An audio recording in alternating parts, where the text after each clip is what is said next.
Frépertuis, c'est une réelle histoire de famille,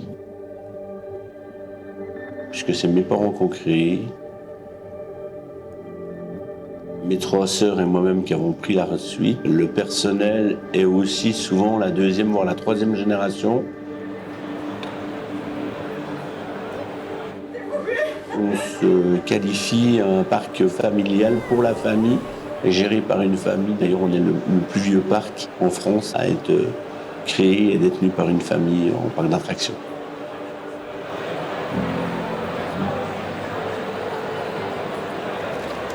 Quand le parc a fait ses débuts en 1966, il y avait encore très peu de référentiels de parcs de loisirs en France.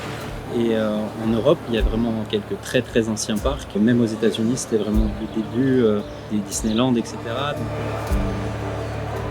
Mon père avait envie de faire du loisir. Il pensait que c'était quelque chose qui allait fonctionner dans les années à venir. Il cherchait à faire à l'origine de la pêche à la truite. Il faut se remettre dans le contexte. En 1966, pas de poissonnerie, donc c'était le moyen d'avoir du poisson frais. Elle a vraiment commencé avec cet univers de Lucky Luke.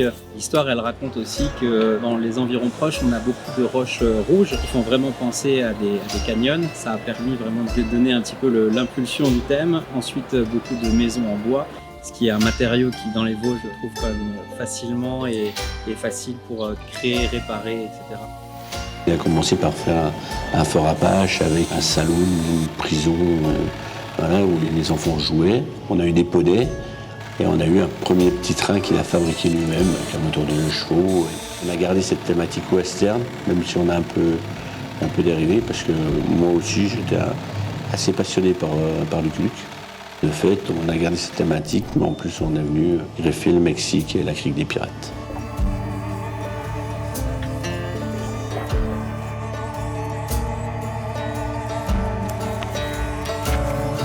C'est un peu notre livre de chevet, moi aussi, des beaux westerns. Et de plus en plus, on a poussé cette thématisation, comme le disco, par exemple, de chez Zamperla, quand ils me l'ont présenté.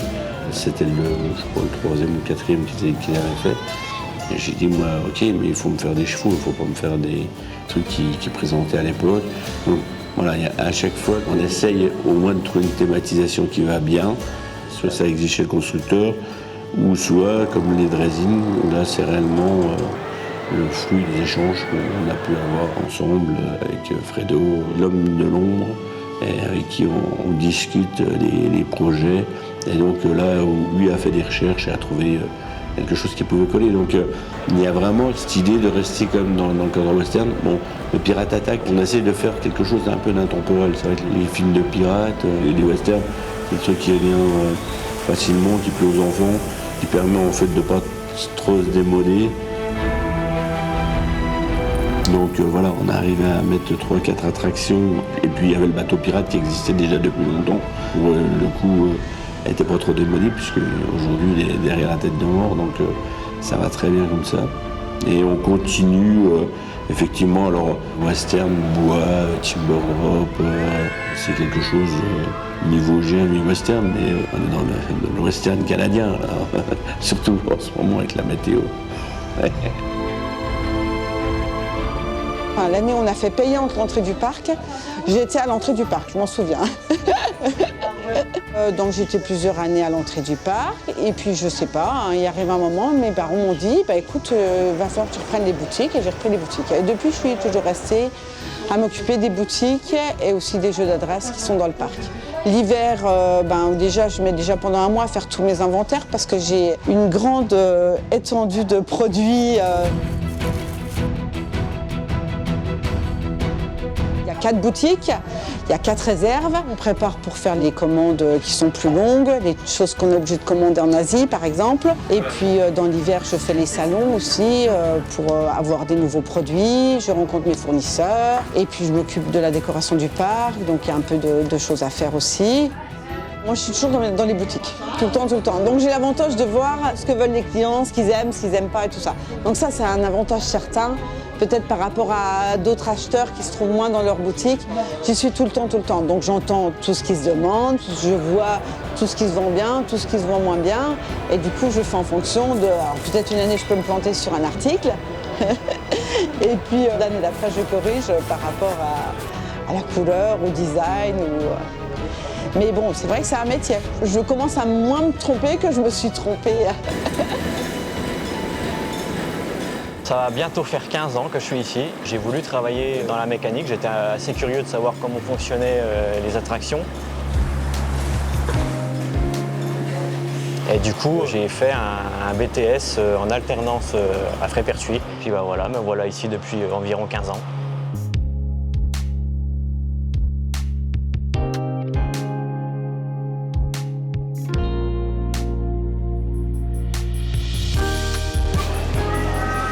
Pour un coaster, oui, ça va être vérifier les roues, les harnais, la boulonnerie. On fait des marquages sur la boulonnerie, donc on contrôle si les marquages n'ont pas bougé. Ça va être tous ces organes de sécurité. On va aller vérifier aussi les freins.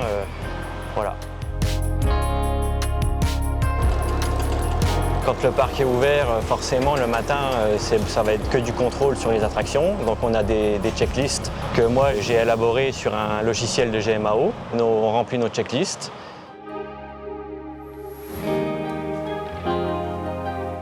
Les journées d'hiver, on va dire, on fait beaucoup plus d'entretien en atelier, du démontage d'attractions. Du coup, il faut préparer aussi les commandes de pièces de rechange, etc.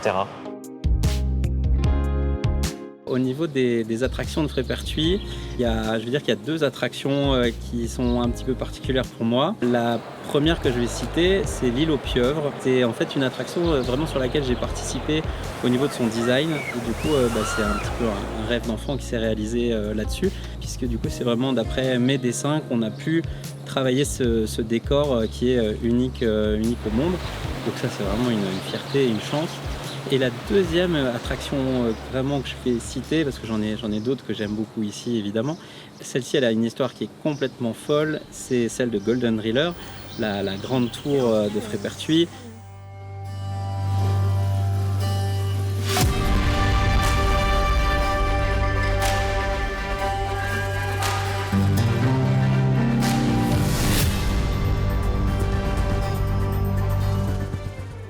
Et celle-là, c'est incroyable parce que c'est une attraction à sensation. C'est génial d'avoir ça dans son jardin quasiment. Au-delà de vraiment l'aspect attraction qui est vraiment incroyable avec les 4 positions, il y a vraiment aussi une histoire de la création de ça qui a un petit peu dépassé ce qu'on pouvait attendre. Et ça a créé des liens d'amitié, ça m'a fait aller à Tulsa aux États-Unis. Enfin, c'est une histoire très très particulière qui est unique, je pense, dans l'histoire des parcs. En fait, Golden Driller, j'avais envie de mettre quelque chose d'assez fort. Et la tour, pour le coup, est un manège assez fort. Peut-être encore un peu trop pour la taille du parc. D'ailleurs, le cactus qui était peu fréquenté avant la tour, depuis la tour est beaucoup plus fréquenté. Donc ça veut dire qu'on a passé des paliers. Le choix de cette tour était un petit peu anecdotique puisque j'ai un contact qui est connu un peu aujourd'hui sur la place parce qu'il a fait des belles réalisations, qui est Julien Simon, qui travaille aujourd'hui à la CDA. Et quand je lui ai dit pour une tour de Shintamine, il m'a dit alors là, si tu fais ça, c'est le rêve. Et bien sûr, il sait que les moyens du parc sont quand même assez limités. L'investissement pour la tour était de 5,2 millions, mais avec le rocher, on était à 7 millions d'euros. On a profité de refaire le rocher qui allait derrière, donc par AB, plus le retracking du Grand Canyon, puisqu'il fallait faire un retracking. Julien m'a dit, écoute, il n'y a pas besoin d'aller très haut. Moi, celle qui m'a fait le plus peur, c'est celle de Drayton Manor, qui était à 55 mètres à l'époque, sur la position debout. Et discussion avec Intamin, ils avaient proposé tout assis. On dit, bah oui, mais non. Assis incliné, ok. À cheval, ok. Et debout, Intamin avait du mal à répondre, parce qu'à chaque fois, il y avait des plus-values. Et effectivement, la plus-value pour cette position debout était énorme. C'était plus de 500 000 euros de plus-value par rapport à la standard. 250 000 pour l'incliné. Effectivement, c'est une position qui est appréciée au parc. Mais on est allé chercher les 66 mètres, puisqu'on essaye quand même toujours de faire toujours un clin d'œil à nos parents. C'est toujours de pouvoir glisser un 66 là-dessus, là c'est sur la hauteur.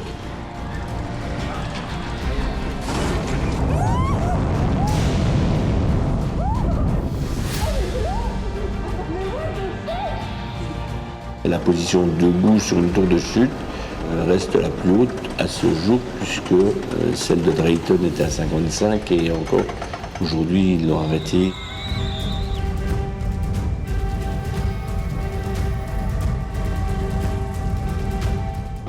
driller, je pense que c'est un bon ajout pour la clientèle, tout ce qui est adolescent. Ça remonte un petit peu, entre guillemets, le niveau de sensation du parc. Techniquement, ça ressemble un petit peu à un coaster.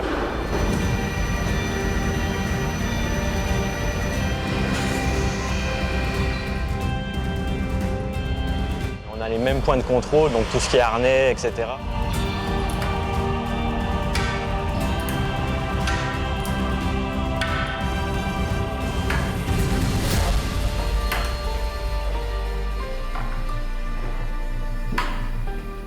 On vérifie les freins qui sont aussi magnétiques dessus. Non, je pense que c'est un bon ajout. Puis après, il y a toute l'histoire du nom de l'attraction, puisque le nom de l'attraction n'est pas anodin. On a commencé à chercher des noms, tout ce qui pouvait toucher ou à l'or ou au pétrole. Puis en tapant sur Internet, on a vu à un moment qu'il y avait ce Golden Driller, qui était à l'époque la 4e plus haute statue des États-Unis. On a fait l'anniversaire des 50 ans du parc. Et là, on a révélé l'attraction. On a présenté la maquette en disant l'année prochaine, il y aura cette attraction Golden Driller et tout ça. Du coup, on a quand même effectivement ici la file d'attente qui fait, franchement, elle passe au-dessus du rail et elle fait vraiment ce qu'elle fait aujourd'hui. Elle passe dans le bâtiment et là, dedans, il y a toute la répartition de chaque côté. Donc ça a été vraiment respecté. Ici, il y a la zone de frein du Grand Canyon. Et en fait, le bâtiment qui est ici, c'est un espace technique qui est lié à Golden Driller, mais qui est inclus en fait dans la théma du truc. À l'intérieur de ça, en fait, on a les serveurs informatiques, la musique, des choses techniques qui sont utilisées. Il y a eu un article et assez bizarrement, 8 jours après, dans le journal de Tulsa, puisque cette statue est à Tulsa, donc toujours sur la route 66, donc on reste toujours quand même dans le format 66. Il y a un journal qui a commencé à publier une attraction en France va s'appeler Golden Driller. Ceci étant, il n'y a pas eu d'écho. Et on a dit ce serait peut-être bien d'aller plus loin, de voir si on pourrait éventuellement faire une statuette à moyenne échelle, puisque ça fait 40 et quelques mètres, de faire la réplique à 5-6 mètres devant.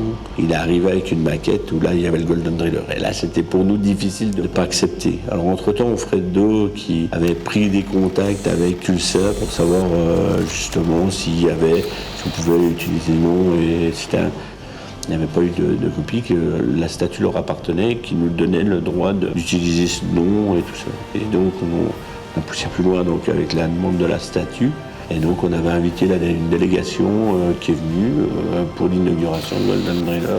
Elle a répondu favorablement pour venir le soir de l'inauguration, ce qui était vraiment une histoire improbable, j'ai tendance à dire, dont on est très fiers parce qu'on a eu cette proclamation écrite de la ville de Tulsa, des choses comme ça qui vraiment, pour un petit parc comme Fréberty, fait chaud.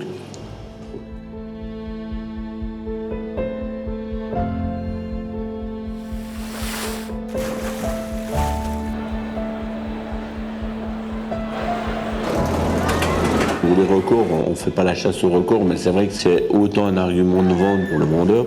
Et quand il nous a dit pour El Loco, donc Tim Burton, mais El Loco, c'est le nom du fabricant, il a dit écoute, Indiana Jones, à Indiana Beach, il est à tant de degrés d'inclinaison, à Flamingoland, il est à tant. Si on te rajoute un degré, tu reprends le. Donc effectivement, ils n'ont pas rajouté, je crois qu'ils ont dû rajouter, on était à 113,3 dessus, ce qui nous a permis de faire officialiser par le Guinness, où il y a eu quelqu'un de la délégation qui est venu officialiser ce record.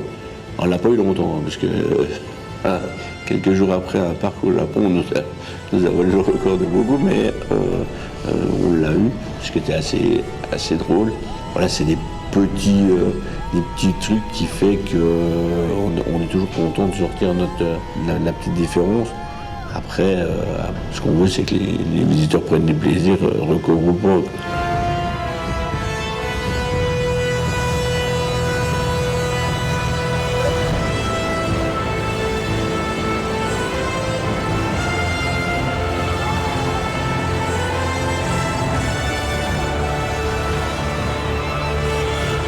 On essaye au maximum de faire travailler le local.